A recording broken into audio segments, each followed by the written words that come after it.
College and ICL, let me welcome you to this session of the series on reflections on Georgia politics.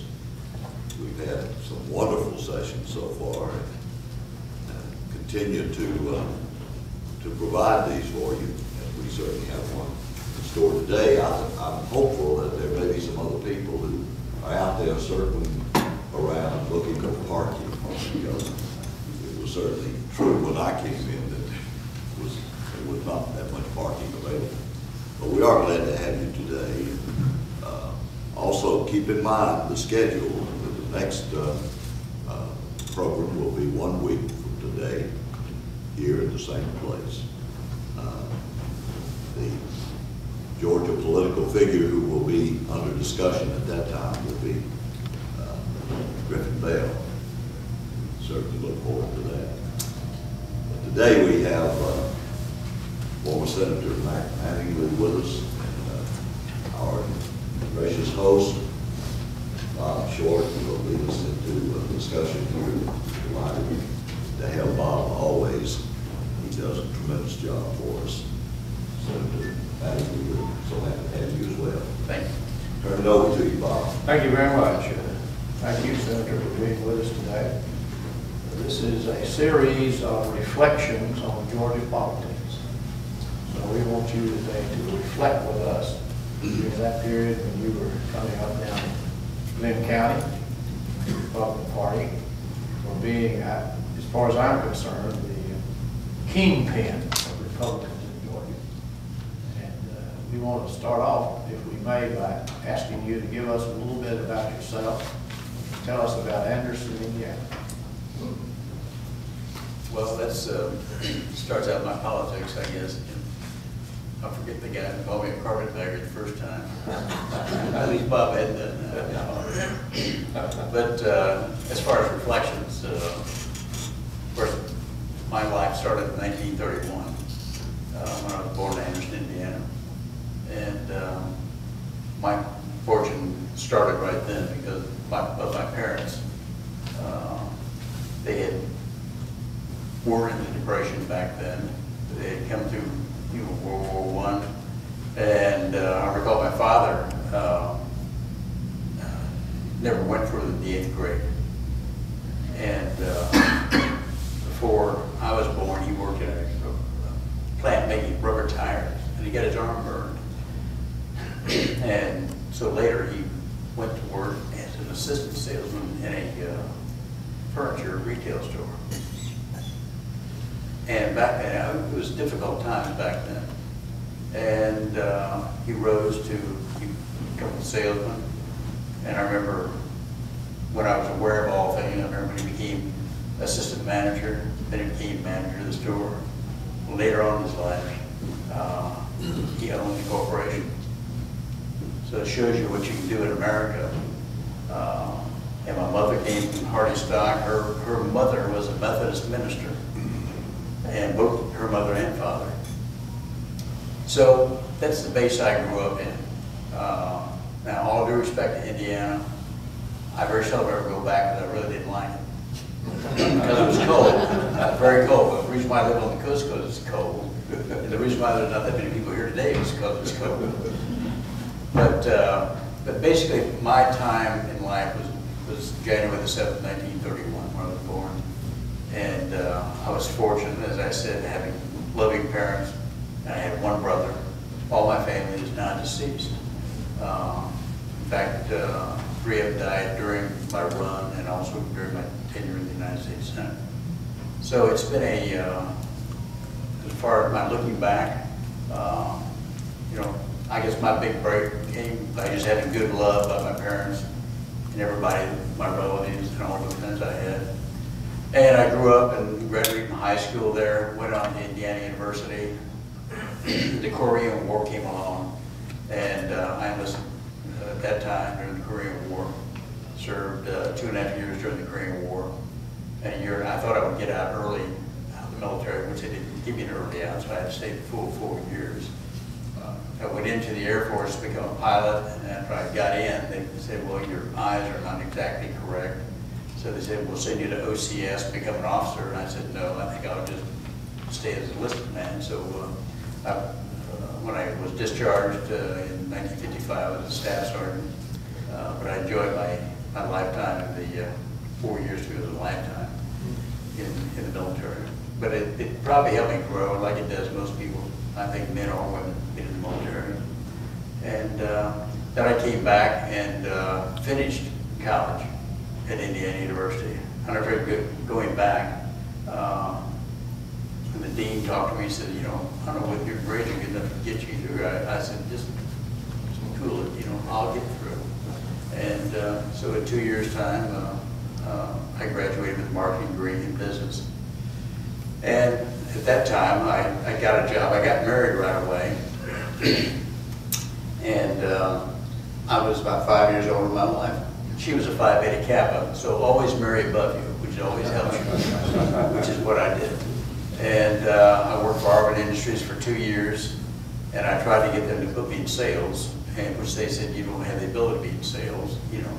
So I got a job with IBM in sales. And IBM thought I was smart enough to be in sales. I spent 20 and a half years with IBM. In fact, the way I got my job with IBM, during my tenure in the Air Force, I was stationed at several bases, you know, from Saudi Arabia to Georgia, different places. But Savannah, I was stationed at Hunter Air Force Base. It was a SAC base back then. And I decided that's where I wanted to retire. It was warm. I recall Indiana taking the final exams at 5 below zero, which I didn't like. And so I came back after I graduated, and with Arvin Industries, I came down to Savannah, walked in off the street, this is true, on a Saturday at an IBM office, and asking for a job. And the office manager was in there, and he said, if you would just wait 2 or 3 hours, he said, I want you to meet somebody. So I went back and I met the sales manager who ran the place, and they hired me. So I spent 20 and a half years, probably the greatest time of my life, with IBM Corporation in Georgia. Back then, Georgia only had 2 branch offices, one's in Savannah, one's in Atlanta, and they had sub-offices, and I had one in Brunswick, Georgia, and which is right there by St. Simon's. It was a great career with IBM. I love selling. I guess that came from my father, but whatever it was a good way to make money back then. And IBM then sent me to, during that time, sent me to New York to teach sales training. I went there for 3 weeks, and that isn't where I wanted to be. So I came back and got my whole territory back and did that. So, and that's, you know, basically my background is, you know, I guess I'm a little gregarious. I like meeting people. I've always done that. But with that, I think that's sort of the background of where my background, how I developed, you know, with my parents, my dad's business, and how I got my first job, basically my first real good job.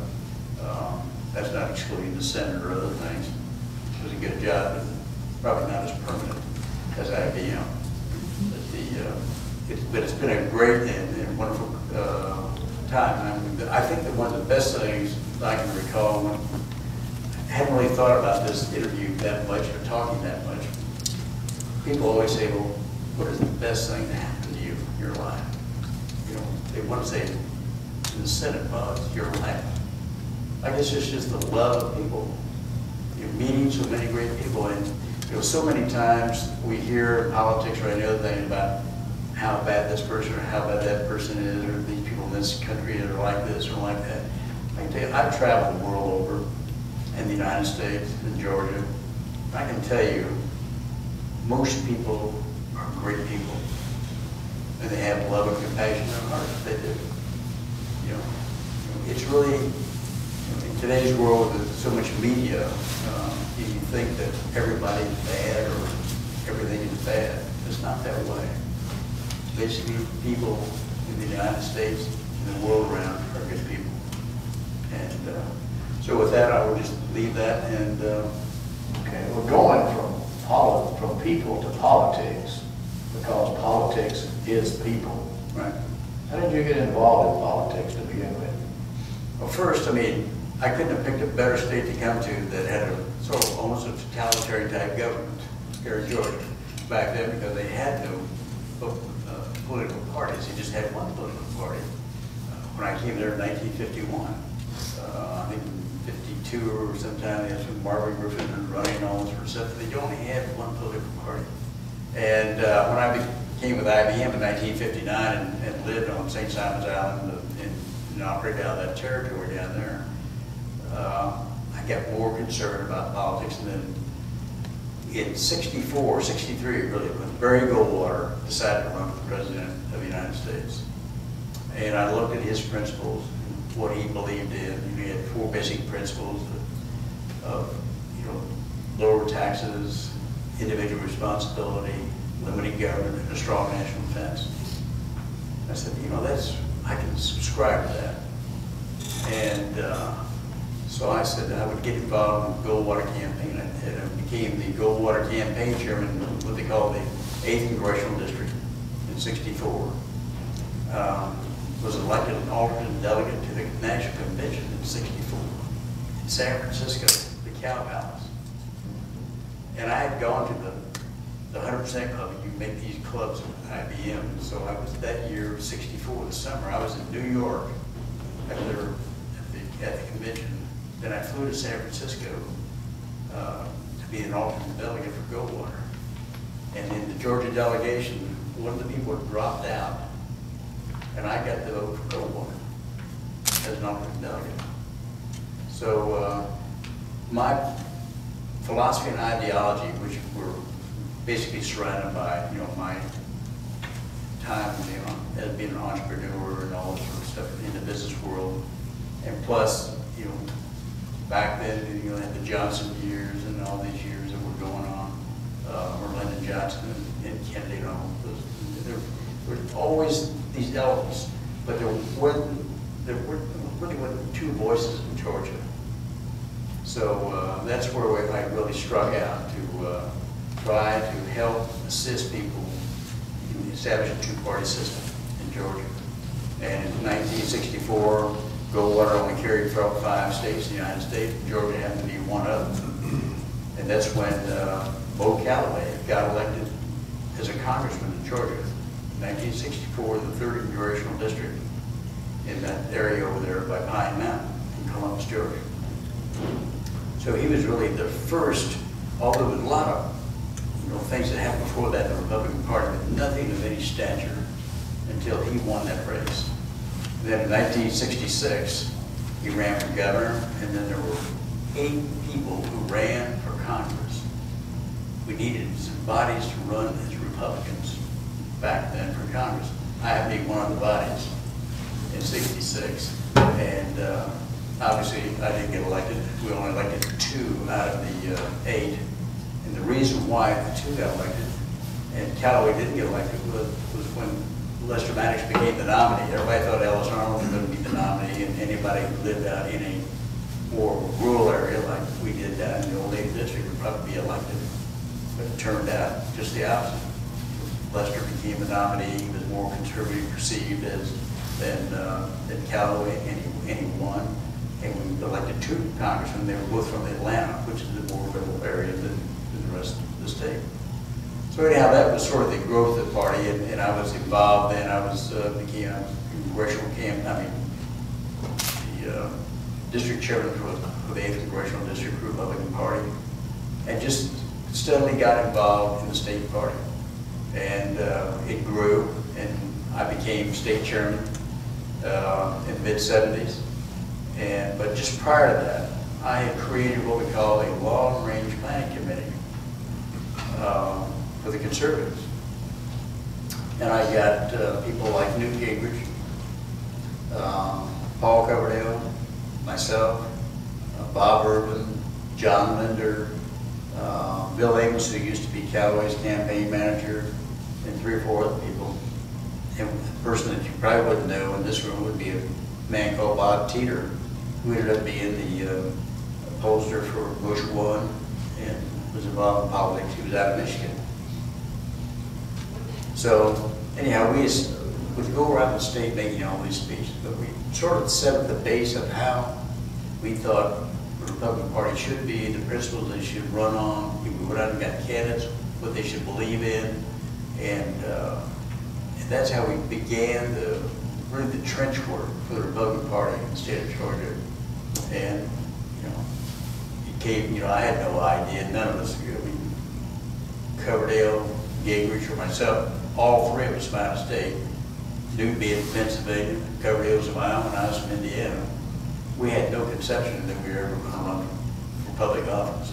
We were just trying to get people involved in the state of Georgia, and along with that conservative philosophy, and it kept generating, and it gelled. We thought in '76 when I was state chairman, I guess probably it was my fault, not my fault. I always took credit that I got Jimmy Carter elected. I was Republican chairman. But basically he got elected, and then we just worked harder and harder. And that's when Ford got involved back then, and then when in 1980 when Reagan was running, of course. Prior to that, in 1979 is when I decided I was going to run for the United States Senate. Let's talk about 1980. Some people say that was a stunning upset. Well, I guess you have to go back to, I guess anybody that gets elected thinks it's probably a stunning upset, and those that get defeated think it was a stunning upset. So, but my venture into it started in 1979. I mean, I decided 18 months in advance. I planned it out to where I had to make it. I had 2 daughters and a wife and house payments. So I worked like a dog with IBM to save up the money that I knew I could have for my family to live for 18 months.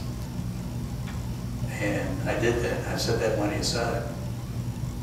And because I knew if I lost, I could always come back. I had a problem getting a job, but I knew I could work. But that campaign took 18 months. And when it started out, I think there were 3 on the Republican side, and I think 5 or 6, if I'm not mistaken, on the Democrat side. I mean, here. Here, Selma was running that primary on the Democrat side, and Herman Talmadge, Dawson Mathis, and several other people. So, but anyhow, basically it was they thought they could defeat Talmadge in the primary, the Democrats did, and then there would be clear sailing against a Republican, and which did not be the case, but they felt like that, and they could ever get through that primary, they'd have it home free. But what they didn't realize is, I don't know, how many people in here, raise your hand, are not from Georgia? Not from Georgia? Not from Georgia, okay. What they didn't understand back then were what we call demographics. They did not understand the demographics of Georgia had changed. Here, IBMers from Indiana, everybody, they're all different places, but had changed. And they thought it was still the same old, power base of the sheriffs and things like that in the state of Georgia and the old Democrat base, and it just wasn't.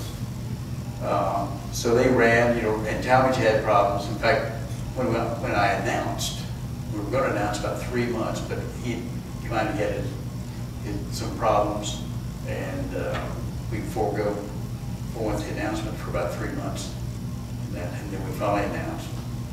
It didn't bother a lot of the Democrats. They were running for him, just trying to skin him alive or something like that. But anyhow, they thought they could beat him in that primary, and it ended up being a runoff on the Democrat side, and then that's when Talmadge beat Miller in that primary. And my whole base of campaigning was about lowering the tax rates. Back then, the Kemp Roth, and I kept beating it to death, and all these things. A strong national defense, trying to rebuild the national defense of this country, because Carter had not really done a good job in the defense structure of the country. But all the basic principles of conservatism in Goldwater. And I remember after the primary was over, you know, they said, Atlanta Constitution said, you know, the contest was basically over. Well, you know, we kept on campaigning, and it was harder for us to raise money, of course, as a challenger than it is for an incumbent. And we kept raising money, though, and it worked, and we didn't have to spend as much as he did. And we got into one debate with him in Savannah with the Realtor Association of Georgia, and he didn't win. I won. And so they'd never debate again, which is fine. I mean, and I can say this, after I defeated Talmadge, I never said a bad word about him. And in fact, we became friends, you know, through the years after that. And remember, he divorced his wife, and his new wife, I saw him at his funeral, and she says, Herman always says, you did the best favor for him he ever had. He said, because if you hadn't met him, you would never met me, which I know was real. But anyhow, in 80, as Bob was saying, the election, we knew about a week out that we had gotten ahead in the polling, about 10 days out. And then when election night came, of course, you know, some of the rural areas always come in, and we knew what the percentages were going to be down in those areas. And then we also knew where, you know, our ducks live, that were going to vote for us. And it came out, and we won by probably about 30,000 votes. I always like to say that I'm still in the positive on running for the Senate in a regular election, because I won by 35,000, lost by 22,000. I'm up about 10,000 pretty good.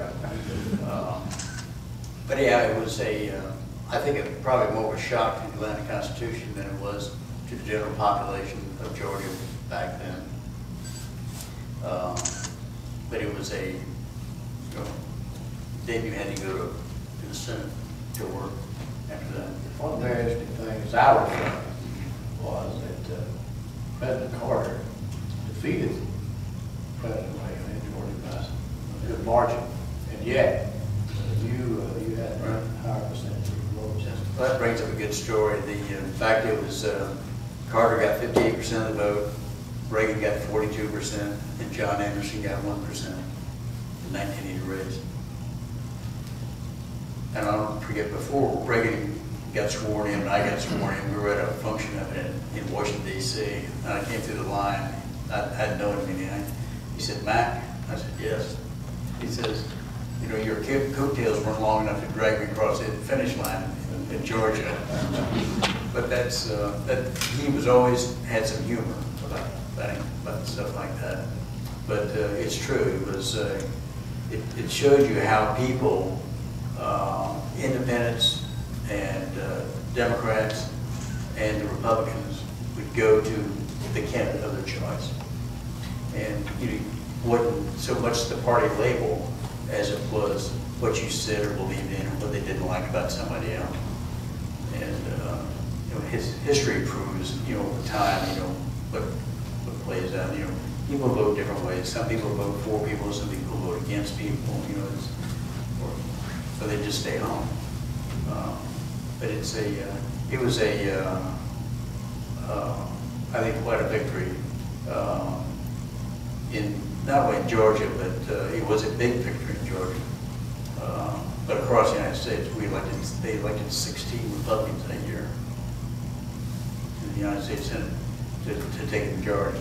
So you went to Washington in a class that became the majority for the first time in, I believe, nearly 20 years. Right, or longer. Yeah. Given longer, yeah. And you got some great committee assignments. Yeah, I was very fortunate. I got on the Appropriations Committee. And people stay there for years and years and never get on the Appropriations Committee. I never forget when Richard Russell was on the Armed Services Committee. And when he had the opportunity to move to the Appropriations Committee, he went over and got on the Appropriations Committee.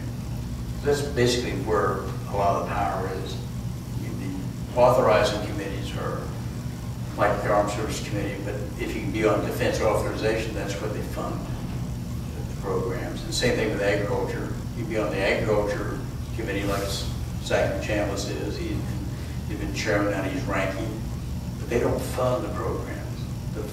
The money that goes to programs comes from the Appropriations Committee. And that's, if we look in current day, and this is one of the big objections I have to current day Republicans in Congress and the President has been their lack of economic controls of the budget. They let the budget get out of control, and spending get out of control. But anyhow, I was fortunate to get good committee assignments. But here you are in a group of people, there are only 100 of you. And I can tell you, if there are 100 of you, I always figured you convince 50 other people, which is a whole lot better than having convinced 217 in the House of Representatives. So to me, it was easier to work with, and I was able to work with both sides. I've never had a problem even today when I go to Washington, D.C. I mean, I have no animosity with people across the other side of the aisle. You have to understand that people have different ways they think and different things they believe in. But you can still go to people and try to convince them to support you on particular issues, whether it be agriculture, poultry, or whatever it may be. So, but I enjoyed it from the standpoint because, being a former salesman, I was sort of like selling people on these issues. I noticed in looking back over your career that you paid most attention to trade and tax policy. Mm-hmm. Yes, I was back then, of course, in 1980, it was the Kemp-Roth tax cuts, which we were trying to get across the board, cut marginal rates back by 33%. And we succeeded in that first year by bringing back down the top rates for 28%. In fact, if you look now, the top rates are it's 39.6%. So it's increased, gone up almost 50% in that length of time. So, but yeah, economic policies, of course, back then, in 80, I went in 81, you look back, the problems where we had something like the interest rates were 15%, inflation rate was about 20%, the unemployment rate was about the same. So the economy of the country was in bad shape. So the way to try to change that around back then was to lower the tax rates, give the entrepreneurs a chance, give investors a chance to create jobs. And that's what happened. But the trade issues were the same thing. It's the same thing today as it was back then. People always say there are unfair barriers out there, so you try to tear barriers down to make it more equitable to be able to trade. But we look now in today's world, it turned a lot more globally now than what it was 25 years ago, which is almost 27 years ago. So people object a lot of times and say, well, all this clothes that come in from China or somewhere else, they forget where the cotton came from. It came from Georgia. We ship the cotton to them, they make stuff out of it, and then they send it back to us. So we get paid different ways than that. But I've also involved in defense issues. I ended up being chairman of the military construction on the Senate Appropriations Committee. So defense has been a big thing. Of course, we have the Cold War going on and all that. Let's talk a minute about the Cold War. 63 is when President Reagan made his famous Star Wars speech, in which he said, is that 83, right. 83. Yeah, I keep going back to the 60s. That's what it's but anyway, I go back further than that. He made his famous Star Wars speech, in which he just bluntly told the Russians, right, we're through, we're coming at you. And he gets a lot of credit for ending the Cold War. First of all, bringing down the Berlin Wall. Right. I think when they talk about Star Wars, I always like to correct history if I can, for them. I'm not a good historian, but it was called SDI, Space Defense Initiative. And the media dubbed it Star Wars because they didn't like it. But mainly what it was designed for was to send either a missile or a laser or some type of object to intercept an incoming missile, or a missile to missile. And basically, I mean, this has been done, it used to be done through some agency called DARPA, Defense Research Development Agency. And mainly when you start doing stuff like that, you develop other things from it. A lot of technology that we use today probably came from that space SDI program. But that was one more pillar in the what Reagan used, like to go to the Soviet Union, to talk to them in different places and different leaders they had. And at the same time, they were deploying missiles in Europe to get the attention of the Soviet Union. You know, Carter started, but Reagan really accelerated the program. And we had them all over Europe. In fact, when I was stationed, when I was in NATO, we had them.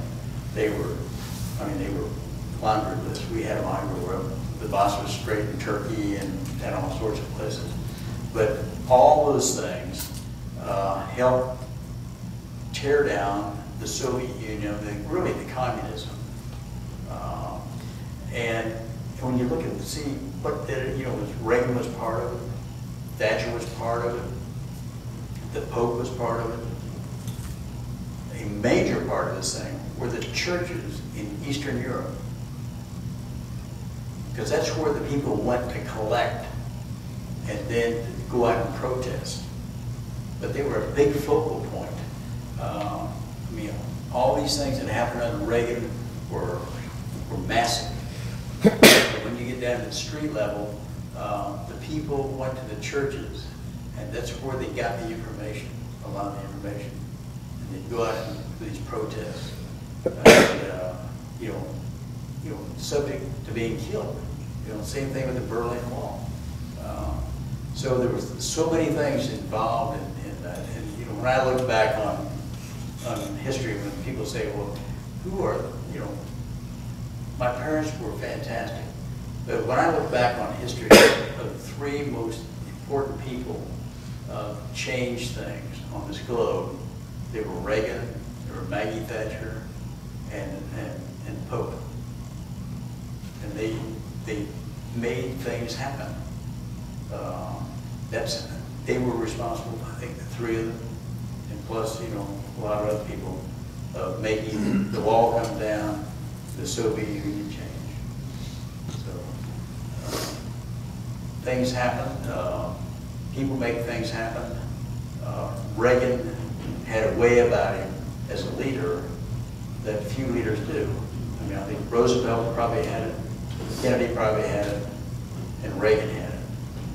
But Reagan was able to articulate his positions clearly to people, and he did it with a smile too. You never saw him mad, ever. You never saw him mad even when he said, take down this wall. He had a different personality. So, but anyhow, that's, when you look back, and Bush was involved in it also. Bush won. So, but when we look back over history, World War I, World War II, the Korean War, Vietnam, all these different conflicts. What has lasted in our memory as long as the Cold War? It's almost 50 years. So, and I recall after I was defeated in 1986 for the Senate, and Reagan sent me to NATO as Assistant Secretary General for Defense. It was the highest ranking U.S. person at NATO headquarters in Brussels, Belgium, because by the treaty you couldn't be Secretary General.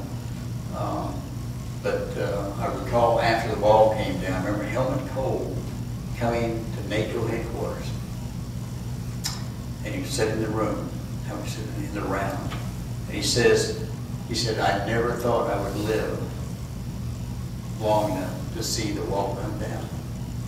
It was amazing. He said, He was all in German, translated. He said, you'd had to be 70, if you were from Leipzig, you had to be 72 years old to remember the last time you voted in a free election. So these are memorable things that to me, in my lifetime, in my span, either politics or just life, that have been unbelievable. Oh, you were there.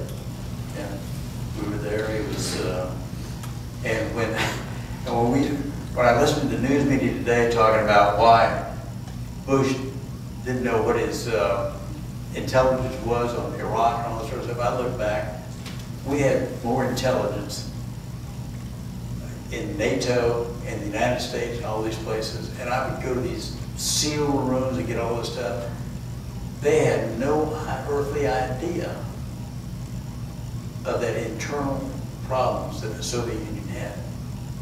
And they had no earthly idea of the people in Eastern Europe were going to rise up like they did. It's amazing how sometimes you think that here we are, we've got all these people on the ground, we've got all this intelligence. Hell, the Soviets had 5,000 tanks lined up along the Warsaw Pact countries over there. And nobody really saw that. And we had on staff over there people they call Sovietologists, meaning they were the experts on the Soviets. So sometimes when we think about why don't we know this sort of stuff, well, sometimes they just don't know. It's amazing. You were a pioneer in line item veto. Yeah, sure was. There were two things I said I would do when I was, not more than two, but two things I wanted to do immediately when I got elected. One was put in limitation of term limits, 2 terms for the Senate, 12 years in the House of Representatives. I only got one co-sponsor, me and one other guy. But the other thing was a line item veto. And, you know, they've never given it to the President of the United States yet. But instead of doing it by constitutional amendment, I came up with the idea. I really did. You said, did you ever come up with any ideas in your life? Well, not many. But they'd always try to do constitutional amendments, and that's almost a mission impossible to do that. Because you got to get it passed by in the Congress, and you got to get it passed by, you know, the states. So I said we'll do it by statute, meaning by law. We try to give it a statute that would be sunset in 2 years. I came up with the idea that I went to see Reagan about it, and Bush, who's the vice president in the Oval Office. We sat there and discussed it, and he says, "I'll support you." And then, and I had no idea he was going to do this, but in his State of the Union message, I forget which year it was, he came out in the State of the Union and said, "And I want you all to support Senator Mack Mattingly line item veto." You know, I almost passed out, but I was almost in shock they did that. But it was interesting, you know, and it actually became the forerunner for the one that did pass, that got struck down by the Supreme Court because they didn't do it exactly the way I had it down in statute. So, but life goes on. So, That's right. Well, let's talk for a minute about your service after the Senate. You went to NATO. Well, when I got out of the Senate in '87, I went to NATO about 2 or 3 months later. Have anybody ever been to Belgium? Yeah. Great flags. Yeah. Great food, but it rains all the time. The color of the sky is gray. Great beer. Great beer, yes. But it's a, I guess that I had 120 people who worked for me in NATO, at NATO headquarters. It's the international part. It's not the military section of it. But I had 120 people work for me from 12 different countries. And I had 4 directors. I had 1 Frenchman, 2 Brits, and a German in charge of armaments, air defense, and all that sort of stuff. In fact, I got them to create the first, what we call UV subcommittee, unmanned vehicle. And today you see UAVs, you know, the pilots, aircraft, and but you have both underwater, air, and sea, and land. So we created that when we were over there. And then the other thing we came up with was the, in fact, I got the Defense Department gave me the Defense Department's highest award they give for creating the conventional armaments planning system over there.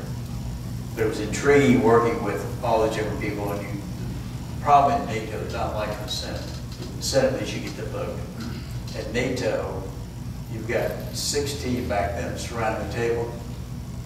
Yeah, everybody has to agree. If one person disagrees, it doesn't go anywhere. So it's got to be unanimity. And right away you learn that it's going to be slow. But you were dealing with the, you know, we had people on the staff in Greece and Turkey, and which they didn't get along with one another. The French were there. You know, people don't like the French, but you know, I got along with them fine because I did things back channel with them. Meaning, you'd go with them and you know do it in secret, basically, and get things accomplished that way. So, but mainly, you know, I traveled all the NATO countries. We had, you know, Persian missiles and nuclear missiles deployed. A lot of the countries in Denmark, Germany, up and down, like I said, the Bosphorus Strait, that between Turkey and the Soviet Union. You know, the Soviets could never get a ship or a submarine down that Bosphorus Strait because the Turks totally wipe them out. But it was an intriguing and it was high tension time back then in the early 80s. It was amazing the transition from 87 to 90. In the 87, they were out there, you know, killing people. I mean, you had the terrorists, you had the Red Brigade, they would capture these guys, U.S. Army military people, and murder them. I recall when, if you recall, Salman Rushdie wrote a book back in the 80s about Khomeini in Iran. And then Khomeini put out and said, we want to kill him. And in all these places in Europe have Islamic populations. Brussels. And the Islamic leader, about 6 months after that came out about killing him, the Islamic leader in Brussels made the comment that Khomeini should sort of back off and moderate the situation. Next day they killed him and killed his chief of staff. So terrorism has been around for a long time. And you know, you've got good Islamics and you've got bad Islamics. They've just got a lot of Islamics in Europe, in France especially. But anyhow, back then it was you'd have to, whenever my director or people would have travel, they'd have to check in on a regular basis. The Soviets were spying all the time back then. It was amazing. You know, then you catch spies. We had Belgians that we'd catch spies. So, but anyhow, it was quite a time. It was the good thing about it with my wife, who was a French major. She's since passed away, and she was a Phi Beta Kappa.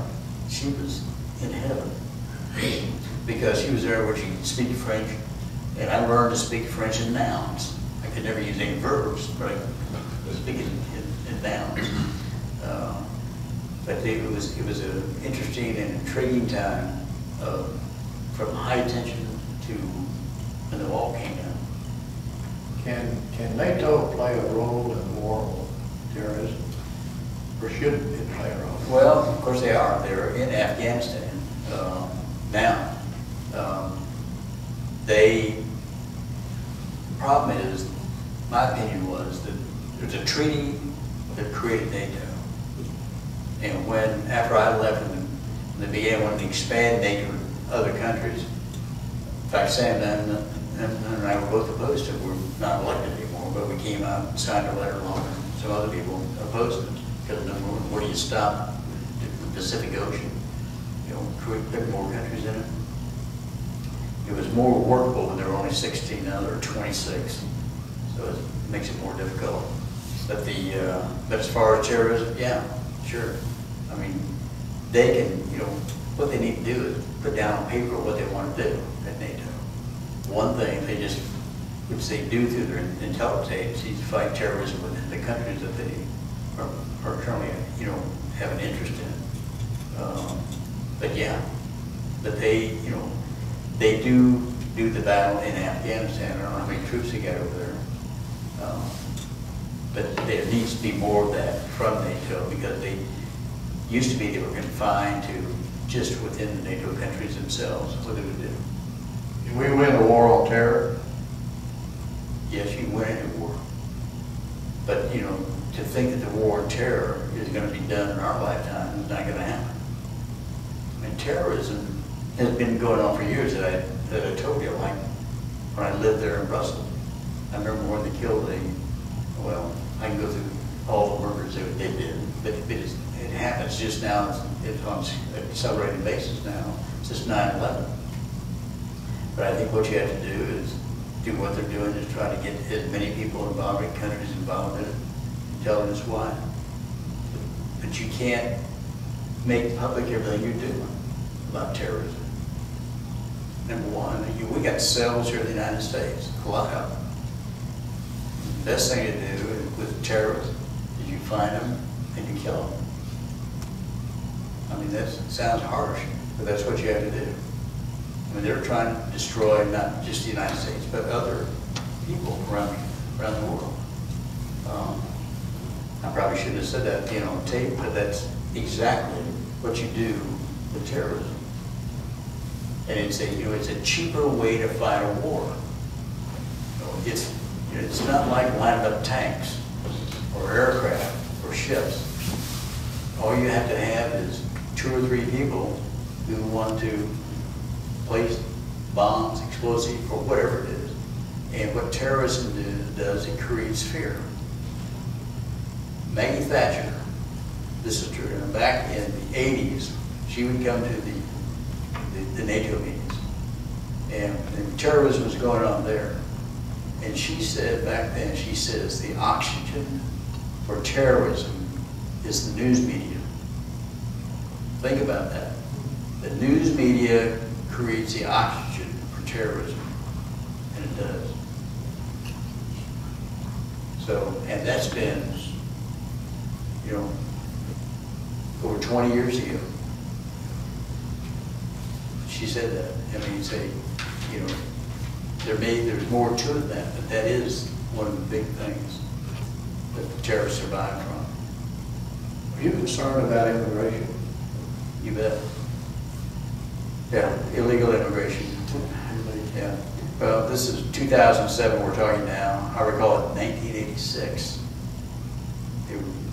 that they were trying to get an immigration bill passed. And, this was, to me, they tried the amnesty thing back then, which I was opposed to. I just think it's a bad way to go. I don't, to me, if you're an immigrant coming to the country and you're in the line to go through the process of trying to become a citizen, that's the way you do business. And to allow the illegals in to somehow come up and then get in the same position in line, I don't think it's way it's correct at all. And how can they handle 11 million at one time? They probably can't. But you can't make it legal. It's like yesterday, I think, or the day before yesterday, Bank of America came out and said they want to allow people to get credit cards without using a Social Security number. Basically what they're appealing to are not the legal immigrants, because they have Social Security numbers, but to the illegals. I mean, I think that's wrong. I mean, that's not something you can legislate, but it sees how people are trying to take advantage of things. I just think if you talk about trying to protect the borders, which is what they need to do, but you can't trade it on border patrol people to go down all the borders. But you got to enforce the laws that you have in the country. We have, I forget what the limits are now, but I recall back in '86, I think you were allowed to have something like 750,000 or 800,000 immigrants come in a year to get their green cards and then apply for their citizenship. You know, if they want to raise that number, that's one thing. Allow more people to come in. I mean, we're all immigrants from somewhere. But I just think there needs to be an orderly procedure. It needs to be done legally. And I just think the process that, you know, this, you know, like Bush didn't want to call it amnesty. He may not want to call it amnesty, but, you know, it's pretty close. So offense won't do it. Well, did the Berlin Wall stop, you know, the people who try to jump the wall? No. People always will seek out freedom. You know, it's just, it's difficult, I mean, to do that. I mean, it's, you know, they will probably end up building a wall, but I remember in the mid-'80s, when a bomb went off, this is true, in the Senate ante-room out there. And, you know, it took them about 20 years to figure out who did it. But the next day, after that bomb went off, somebody got up and proposed on the floor of the Senate to build a wall around the whole Capitol grounds. This is true. You know, they were serious about it until I think Alan Simpson got up and told them how stupid they were. But that's, you know, where you get reactive things instead of trying to get some logical thinking to issues. Now, there's been a lot of thinking going into the immigration issue. There's just no doubt about it. I mean, I don't know if they're going to build a fence or what they're going to do. They may. But I think the issue more rests on the other side of talking to the people in Central America, you know, Mexico and all those other countries to try to get them to control their own border, allowing the people to come in other than by the legal basis. What was your reaction to the latest election? Well, we're getting ready to have one on Splosh tax down in Glenn County. No. Last year? Yeah. The handwriting was on the wall.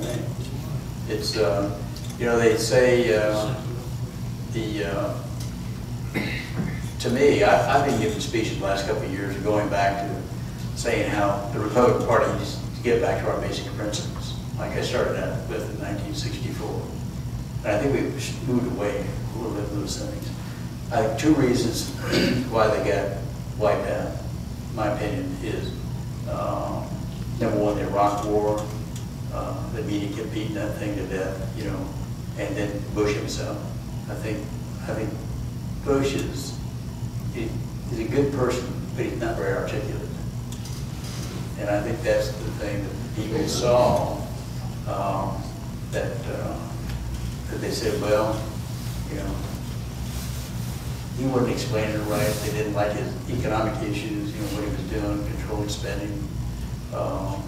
And they just decided, we'll give the other side a chance. You know, that's what happened in 1980 when we got elected. What do you think the new Democratic majority is going to do? I have no idea. I know that when we went to the Senate in '81, we had set things we were going to do. We were going to cut the taxes. We did. We were going to fund the national defense programs, and we did. We were going to pass fewer laws, and we did. I'll never forget the Washington Post, after the first 2 years I was in the United States Senate, came out and said what a sorry Congress that was, because they passed the least laws of any Congress. Golly. You know, this, you know, which is, legislative is not the answer. You know, you don't need more laws. But this, what they're going to end up doing, I don't know. I think they've got the Democrats have got an onus on them being the majority of those parties. But you can pass things in the House that you can never get through in the Senate anyhow. What they're going to do, I think this first 100-hour thing, you know, it's fine. Do what they want to do. But basically, they've got to come to grips with the issues of what we in America are concerned about. What are we concerned about? A, you go and spend too much money. You know, are you going to get any your hands around that and try to do something about it. On Iraq, they ran on Iraq. They ran hard left on Iraq, and they haven't said anything yet. They're trying to pass resolutions, but you pass resolutions for Lincoln's birthday, but it's not law. So resolutions are not law. So you have to, and I think they're all in a tight situation in respect to that. I mean, I think they make a big mistake if they attempt to go after the funding of the war because that would impact the troops in the field, troops here at home, and it would impact a lot of things. Should we pull out? No, I think you have to go with, first off, if we were all in here today, if we were each of us President of the United States, they just made us President of the United States, you'd say, okay, here are the cards I've got, what do I do now? And that's the way you should do it. You can't say, well, you should have gone in the first place.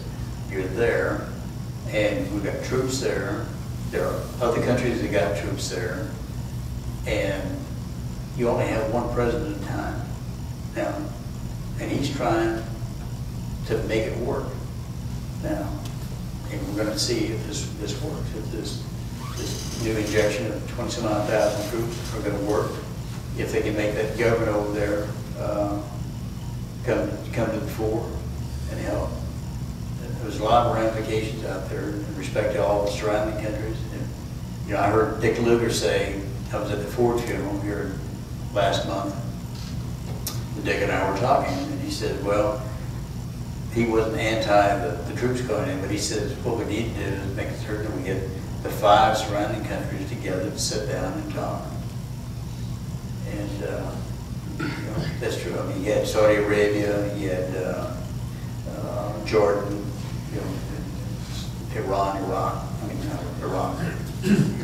Syria, and some of those other countries to sit down and see what they can work out. So you have to use a lot of different things. Sometimes the diplomacy will work, sometimes it won't work. But 8 and 1, they're in a war right now. My concern is Iraq, but my big concern is still Afghanistan. Really?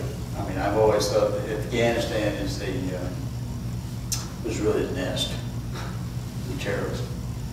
So, but that's history. I mean, you can't go back and put the tube back in the toothpaste. So we're dealing here, us today, in what's happened today and where we go. And I think as you can see from the reluctance, a lot of them saying in Washington, D.C., they're not, they're afraid to say too much. Because I think they would prefer that we come out on the best end of this thing, not just us, but the Iraq and the surrounding countries.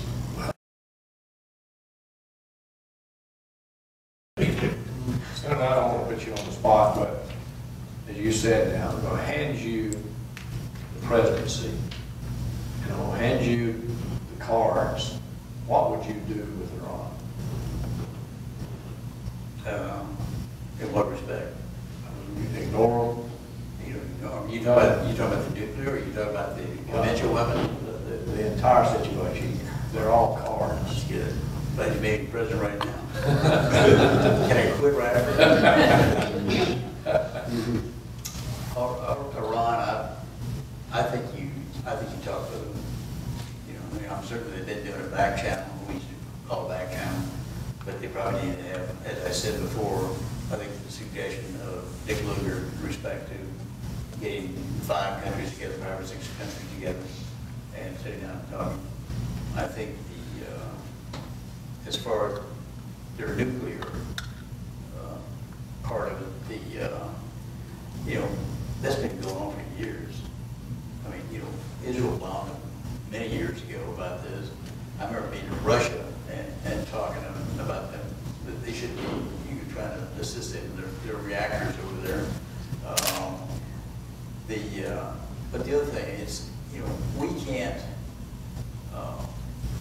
like I said, you can't put the toothpaste back in the tube. I mean, I recall when Pakistan, when we were opposed to Pakistan getting the bomb, and we probably ended up giving it to them, you know, and because they wanted it, because India had it, because India got it from Russia. And so there are a lot of nuclear countries out there.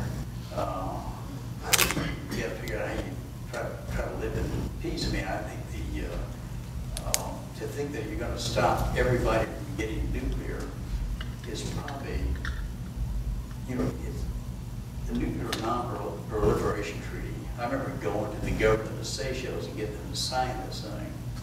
Well, you can't make somebody anybody will sign that thing. That doesn't mean they're going to stop wanting it or getting it. That's like you think a law against bank robbing stops a bank robber. It doesn't do it. Okay.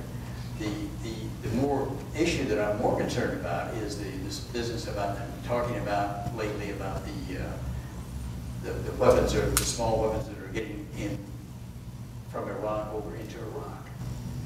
Well, you know, I'm not for them sending it over there, but if you look and see, you know, we're weapons dealers too. There are weapon dealers all over the world.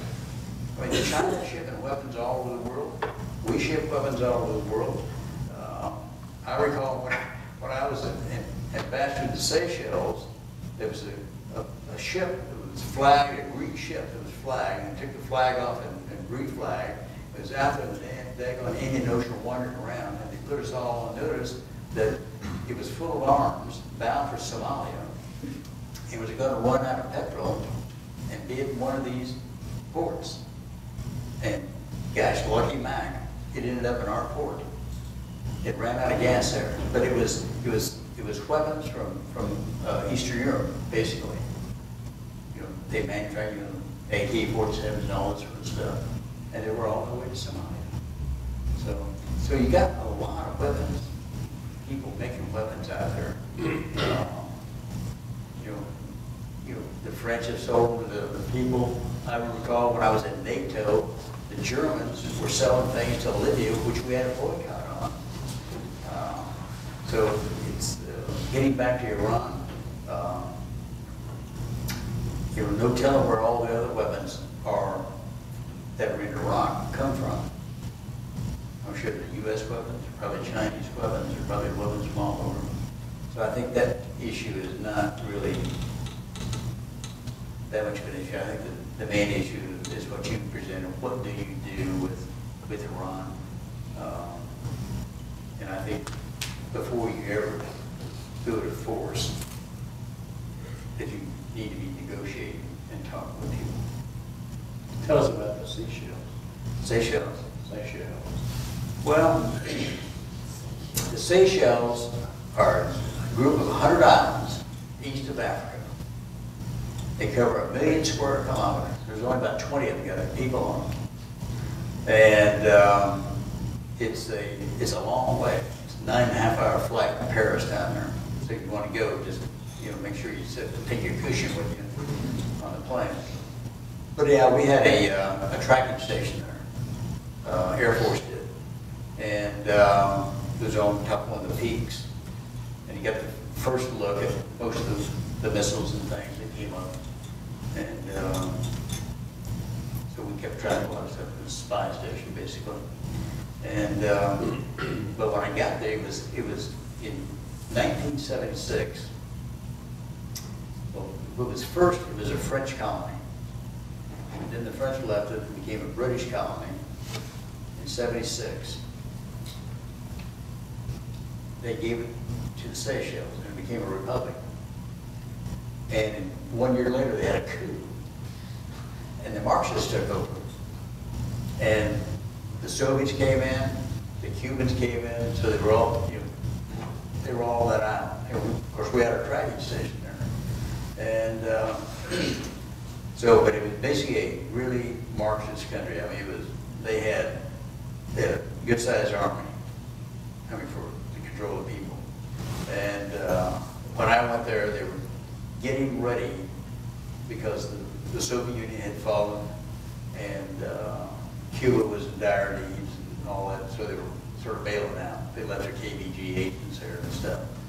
But mainly what they were looking for is they were trying to pass a constitution. And once again, you know, people came from different places, you know, like the UK, different places advising them on how to put together a constitution, property rights, you know, the rule of law and all these things. And the first constitution put together wasn't quite right. And the government had to call the election and everything. But the churches, once again, just like they did in Europe, the Cold War, went to work. And they went to, it was predominantly Catholic, the Anglican and Catholic, and some evangelicals were there. And they went to the pulpits, and they, in the election, they won. I mean, they defeated the Constitution, they made it redo the Constitution. But what was interesting about the election, you go out there, you know, we've got ramps for everybody. Here you can see people, I mean, this place is 5 degrees below the equator. It's hot.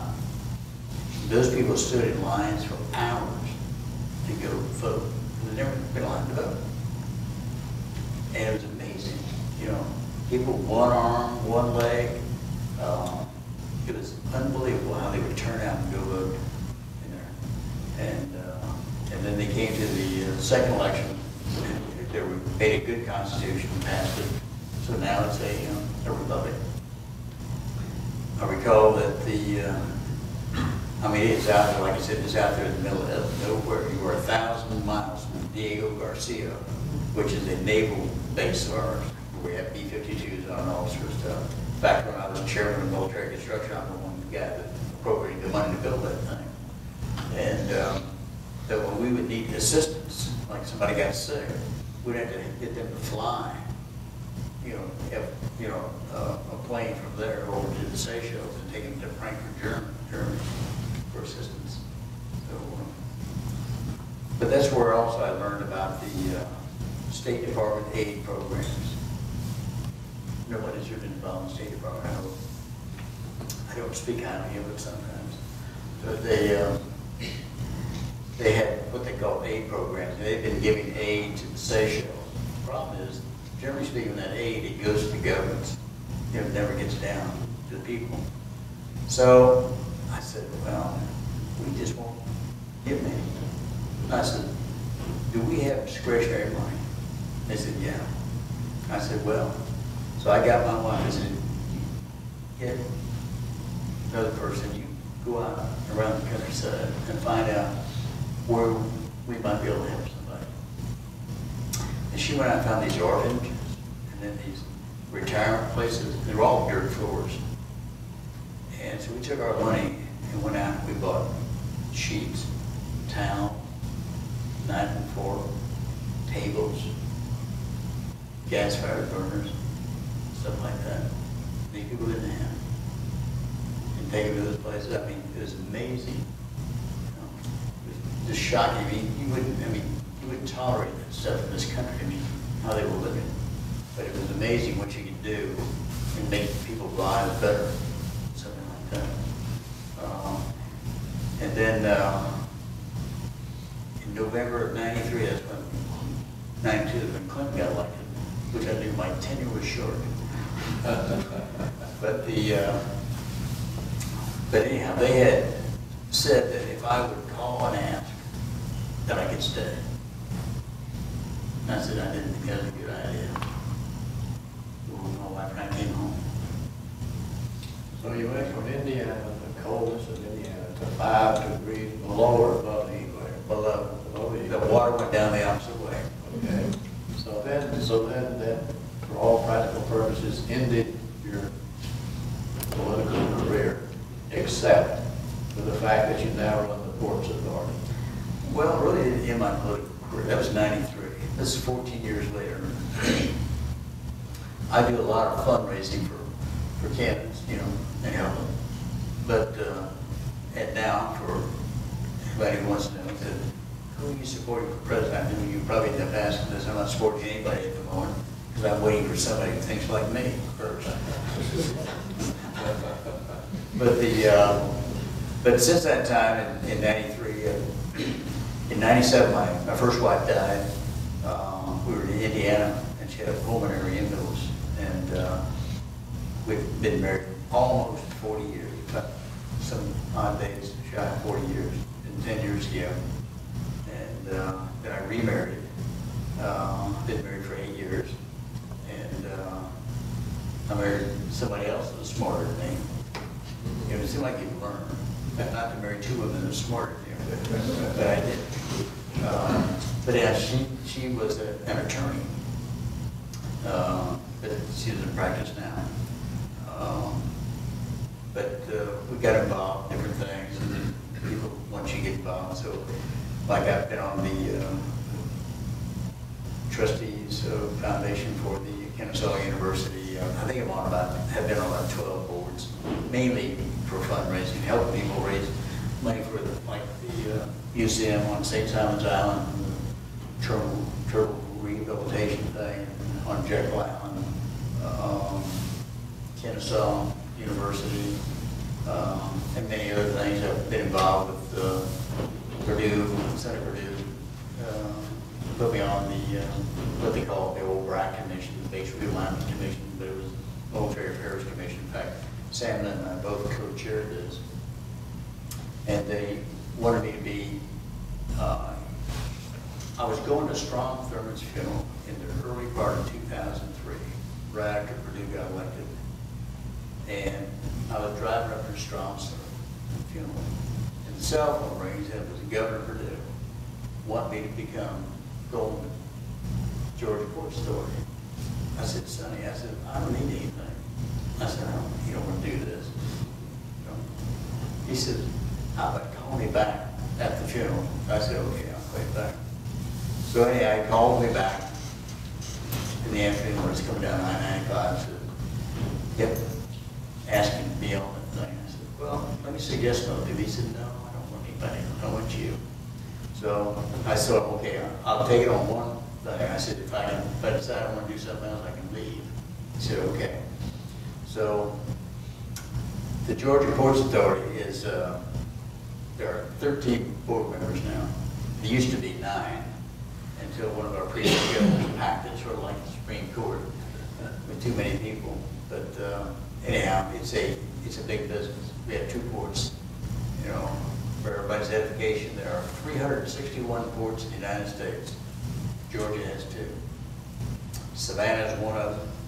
It's the 4th largest container port in the United States now. And Brunswick is the 6th largest importer and exporter of automobiles in the United States. So when you look at things that you want to find things, I think the Ports Authority there may be one other, but I think the Ports Authority is the only thing that's a quasi-government thing in the state of Georgia that makes money. And we impact about, either have, direct or indirect, create about 275,000 jobs. It's a money-making thing. Any money we've borrowed by bonds has all been repaid. So it's really a highly successful business. It's a big business. Trade is a big business. We have got in the United States, out of all the ports, we've got a better trade balance than anybody. I think we're 53-47 import-export, which is good. Where a lot of places are 80-20, 70-30, stuff like that. So, in fact, we export 80,000 Mercedes a year to Europe through Brunswick. They're manufactured in Vance, Alabama, and we export them at Brunswick, Georgia. But anyhow, the port is a big business. It's we pay the directors on the board of directors $40 in the meeting, which I told Sonny I wouldn't take the money, and, you know, because I didn't want anybody to say, well, you take your money and all this sort of stuff, you know. So I can operate the way I want to operate the thing. So, but we got a real good, strong group now, and the board's doing good. And the taxpayers are beneficiary, basically, and people are employed by it. Glad we run out of time. Is there anything that you would like to say that you haven't said? Oh, probably, but I won't remember till tomorrow. No, I just, I've had a good life. It's been great. I mean, I've been lucky. I mean, it's, I could have asked for all the blessings that I've had in my life. You know, anything you regret? Yeah, probably. You know, whatever my sins have been, I regret them. You know, I've done some things I wish I could change. But all in all, it's been a great one. You've been a great public servant, served your state and your nation well. And I think that our audience here today will agree with me when I say that you can tell those people in Indiana that you're a great Georgian. Thank you.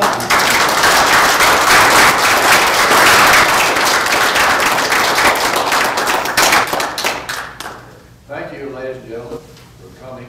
We have another forum next week with former district court, federal court judge, and U.S. Attorney General Griffin Bell. And good burger, too. Yeah. He's a good burger. Better than me?